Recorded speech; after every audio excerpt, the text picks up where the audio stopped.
Itu dah Ustaz Salman bahas tak payah tengok ah.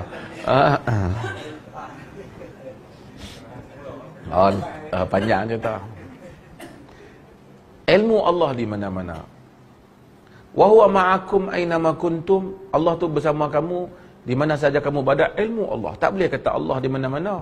Kita masuk tandai, dia takkan kata Allah dalam tandai. Di mana-mana lagi orang kata Allah dalam poket kita pula. Di mana-mana. Mana-mana tu ada tempat baik, ada tempat buruk, ada naik kelab. Kan?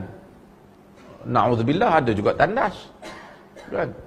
Maka tak betul lah Allah di mana-mana. Okay, ada soalan? Yang ni panjang perbahasannya. Ulama-ulama dia begini. Saya sebut Tuhan ni dia yang menyebut Ar-Rahmanu 'alal 'arsy istawa. Ar-Rahman beristiwa di aras. Kan? Dia bagi tahu. Bagaimana? Dia tak tahu. Kata Allah tidak memerlukan Allah tidak memerlukan tempat, pasal dia yang mencipta tempat. Memang kita pun tahu dia cipta tempat. Tapi dia bagi tahu pada kita. Siapa cipta masa tadi? Allah. Tapi dia bagi tahu dia cipta langit dan bumi sittati ayyam. Dia bagi tahu. Kita tanya, kita sendiri sebut bila Allah turunkan Quran, pada bulan apa Allah turun Quran? Bulan apa Allah turun Quran? Bulan Ramadan. Adakah kita telah mengikat Tuhan dengan masa? Kan Tuhan mencipta masa. Bagaimana kita menyatakan Tuhan pula terikat dengan bulan Ramadan, bulan apa? Demikian Tuhan bagi tahu kita.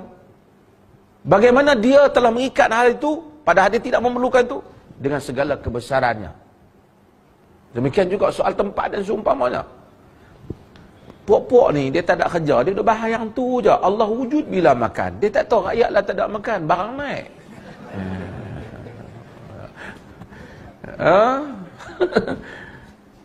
Ini satu bahasan falsafah yang dia duk kalut nak kafirkan orang. Semua orang, tidak ada siapa pun selagi orang tu menyatakan laisa kamitslihi syai'.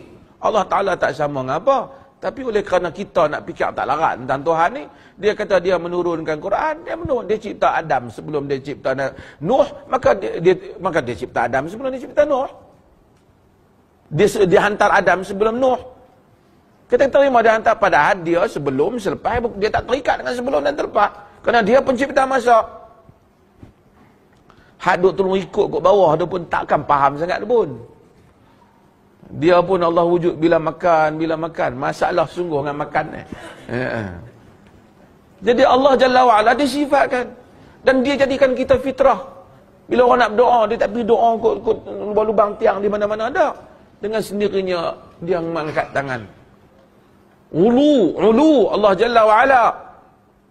Subhana rabbiyal a'la. Sabbi'isma rabbikal a'la. Kok mana anda nak kata a'la tu tak bertempat, tapi dia a'la. Fitrah sendiri.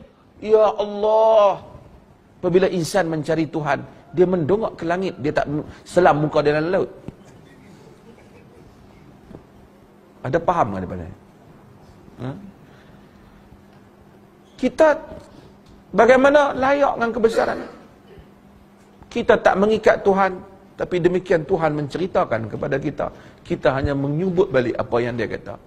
Nak tahu dia macam mana hal keadaan dia, kerana dia tidak memerlukan tempat di mana dia berada. Demikian dia tidak memerlukan masa, bukan saja tempat. Nak bagi tahu ke? Dia kata kana Allah wa lam yakun syai'. Dia kata Allah dulu tak ada masa, tempat tu datang kemudian Allah dulu. Kemudian dan dulu juga bukan tak ada di sisi Tuhan. Bukan saja tempat, bagi tahu dah.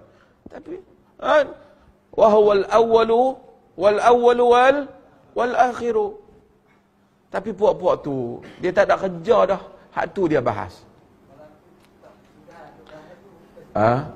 Malam tu bagus dah bahas kan. Tak apa. Habis masa ni? Ada sikit masa. Assalamualaikum warahmatullahi wabarakatuh, sahabat semua. Tuan-tuan, Allah bersama kamu di mana sahaja kamu berada. Ayat Al-Quran jelas, terang pada zahir Allah di mana-mana bersama kita. Tapi bila ditanya kepada mazhar, tiba-tiba dia kata ini bukan maksud sebenar, tuan-tuan. Dia menafikan Allah di mana-mana, bukan makna zahir. Dia kata maksudnya ilmu Allah bersama kamu. Tiba-tiba dia takwil, tuan-tuan. Tapi bila sampai ayat Ar-Rahmanu 'alal 'arsy istawa, dia terus kata, yang ni kita kena ambil zahir. Allah di atas arasy, tak boleh takwil sebab Allah sendiri yang kata. Sedangkan ayat wa huwa ma'akum aina ma kuntum pun, ayat tu Allah Taala juga yang kata. Jadi ayat pertama dia takwil, ayat kedua dia tak takwil. Sebab apa? Sebab ikut selera dia. Kena dengan nafsu dia. Sat kata boleh takwil, sat kata tak boleh takwil. Tidak konsisten dalam pendirian. Hujah mazhab Allah di langit ialah Allah kata dia di langit. Jadi dia kata ikut dia. Macam Allah kata jangan samakan Allah dengan kita. Tapi malangnya dia lupa yang kata wa huwa ma'akum aina ma kuntum pun Allah juga. Kenapa mazhab tak kata ikut saja apa yang Allah kata? Nampaknya dia tersepit dalam kenyataan dia sendiri, atau dia beriman sebahagian daripada Al-Quran dan tolak sebahagian daripada Al-Quran. Tuan-tuan, semua ulama Ahlus Sunnah wal Jamaah, contohnya Imam Nawawi yang mereka selalu petik nama dia, telah menjelaskan bahawa bukan semua ayat sifat diambil secara zahir. Lebih-lebih lagi bila ia melibatkan unsur-unsur yang menyerupai makhluk. Para ulama Ahlus Sunnah menafikan Allah bertempat secara mutlak, sama ada tempat tersebut tempat yang suci atau tempat yang kotor. Jadi seperti mana mustahil Allah ditandas, begitu jugalah mustahil Allah di masjid yang dikatakan sebagai rumah Allah. Sebab itu para ulama mentakwil, dan takwil itu bukan bid'ah, ia ada sandaran. Bahkan kalau tak takwil, boleh terjerumus dalam tajsim, yakni menggambarkan Allah Ta'ala macam makhluk. Imam Al-Baihaqi, Imam Ibn Hajar, Imam Nawawi atau As-Sayuti, yang semuanya mentakwil ayat-ayat sifat dengan penuh hikmah dan ilmu. Kalau orang cerdik dengar apa yang mazhar katakan tadi, orang tu akan perasan mazhar ni tak cerdik sebenarnya. Contohnya, bila mazhar menafikan Allah di mana-mana, maka kalau dia menafikan Allah di tandas, dia menafikan Allah di disko, dia menafikan Allah di dalam poket, maka secara tak sedar dia juga menafikan Allah di langit, sebab Allah tidak di mana-mana. Dan kerana langit pun termasuk dalam lingkungan di mana-mana. Jadi mazhab mendakwa sekejap Allah tidak di mana-mana, yakni tidak bertempat di mana-mana. Sekejap dia kata Allah di langit. Inilah orang panggil telan ubat tak hancur. Ya, budak-budak Wahabi takkan faham apa yang mazhab tengah kencing kat mereka. Sebab memang mereka dilahirkan untuk dikencing oleh mazhab. Kita kata Allah yang mencipta tempat, maka Allah tak berhajat kepada tempat.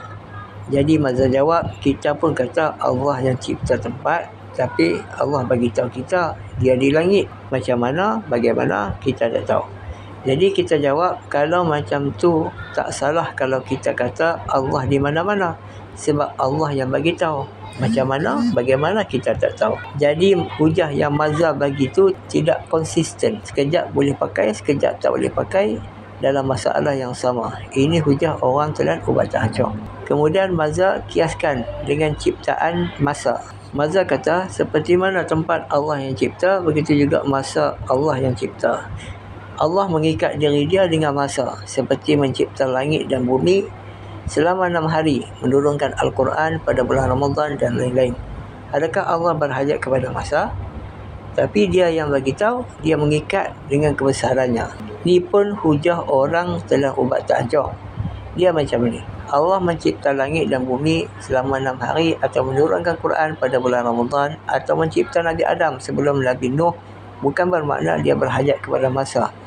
Dia buat macam tu sebab dia nak lagu tu. Itu semua kerana iradat atau kehendak dia. Sudah tentu ada hikmahnya. Bukan dia berhajat kepada masa. Kalau berhajat, dia macam ni. Bila Allah nak mencipta langit dan bumi, Allah tak boleh mencipta melainkan dalam masa 6 hari. Allah memerlukan 6 hari baru boleh siap ciptaan dia. Kalau kurang daripada 6 hari, Allah tak boleh cipta. Itu baru menunjukkan Allah berhajat kepada masa. Dan kena faham zat Allah dan sifat-sifatnya tidak terkait dan tidak terikat dengan masa.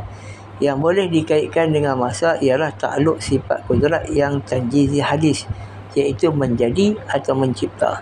Jadi sah kalau kita sebut bila Allah menjadikan itu, bila Allah menciptakan itu, ini. Allah menjadikan itu sebelum itu.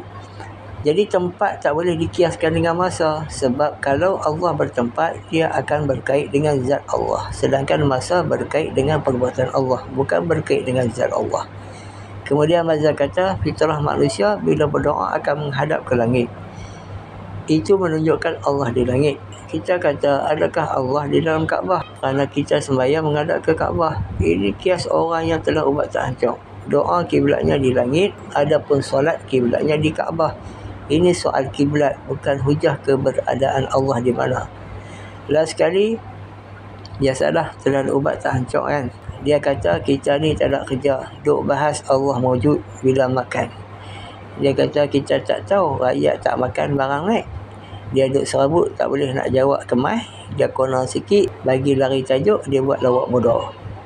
Makan tu bahasa Arab erti dia tempat, bukan makan mentega darah tu. Saja bagi tahu. Sebab budak-budak Wahabi kan betul-betul. Kita bahas Allah mawjud bila makan ni, bila munculnya puak-puak Salafius ni, puak-puak Wahabi ni, yang duk berceramah Allah di langit, di atas aras, Allah turun ke langit bumi. Imam Malik kata bertanya di mana Allah tu pun bid'ah, tapi puak-puak ni buat modal untuk ceramah. Sebab tu kita bahas pasal Allah mawjud bila makan. Kalaulah puak-puak ni tak buat kacau, kita tak akan bahas benda-benda macam ni. Sebab Allah tak suruh pun kita cari tahu dia duduk tang mana. Macam ulama-ulama dahulu, kalaulah Mu'tazilah tak kacau, tak merosakkan akidah umat Islam, ulama kita tak akan bahas bab-bab ketuhanan yang mendalam. Akhir sekali, mazhab akan kata ini semua ajaran falsafah. Tanya bukti, haram sampai ke sekarang, tak boleh nak dibuktikan. Ajaran lagi teruk, ada ke Allah tu alam ghaib? Kesimpulannya, ajaran mazhab ni bercelaru dalam bab ketuhanan. Tidak konsisten, sat macam ni, sat macam tu. Ini menunjukkan ajaran tersebut bukan murni dari ajaran ulama-ulama muktabar. Kalau mulut tu sentiasa berdalilkan Quran dan hadis, itu belum menunjukkan dia benar. Sebab Mu'tazilah, Syiah, Khawarij pun menggunakan Al-Quran dan hadis untuk berdalil. Sedangkan semua ni sesat belaka. So, ikutilah ajaran ulama-ulama muktabar, insya-Allah kita akan selamat. Sekadar itu sahaja. Assalamualaikum warahmatullahi wabarakatuh.